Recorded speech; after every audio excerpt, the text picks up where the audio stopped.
जिस आदमी को सजाए मौत के लिए ले जाया जा रहा था, उसने बस गाड़ी के ऊपर के उभरे हुए हिस्से को छूते ही आजादी का एक तरीका सोच लिया। फिर क्या था, उसने जेब से एक सिक्का निकाला और उसे स्क्रू के स्लॉट में डालकर धीरे धीरे घुमाना शुरू कर दिया। साथ बैठा उसका साथी चौंकना था।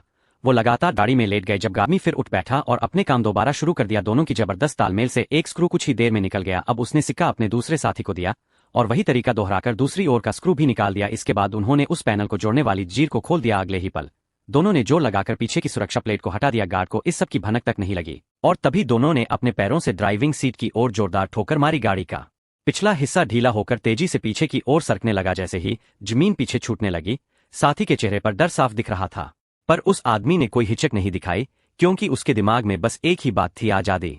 कुछ दूर तक स्लाइड करने के बाद दोनों सफलतापूर्वक पुलिस की गिरफ्त से बाहर हो गए। लेकिन अब एक नई मुसीबत सामने थी। उनके हाथों में लगे हथकड़ी वो वहीं रुककर इंतजार नहीं कर सकते थे, क्योंकि अगर पुलिस को धीरे धीरे चलने लगे पर भारी हिस्सा उनका दम निकाल रहा था और पानी न होने से उनका शरीर थक चुका था।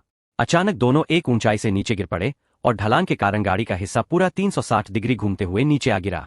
पर यह गिरना किसी वरदान से कम नहीं था। जब दोनों जमीन पर आकर रुके तो उनके सामने एक हैरान कर देने वाला थे, लेकिन भाग्य को कुछ और ही मंजूर था। पुलिस विभाग का प्रमुख एक हथियारों से लैस हेलीकॉप्टर लेकर उनका पीछा करता हुआ पहुंच गया। जान बचाने के लिए दोनों एक गहरे गड्ढे में कूद गए, पर जो वहां दिखा उसे देखकर दोनों दंग रह गए। ये एक छिपा हुआ सेना का गोला बारूद डिपो था जो द्वितीय विश्व युद्ध के दौरान बना था। अब जब उनके पास हथियार थे तो उन्हें अब दुश्मन से डर नहीं लग रहा था। दोनों ने एक पुरानी तोप उठाई और उसे गड्ढे के मुहाने तक खींच लाई। जैसे ही हेलीकॉप्टर पास आया, आदमी ने डोरी खींची और तोप से गोली दाग दी। गोली हेलीकॉप्टर से जा टकराई लेकिन विस्फोट नहीं हुआ। हेलीकॉप्टर का पायलट खुश होकर हंसने लगा, पर अगले ही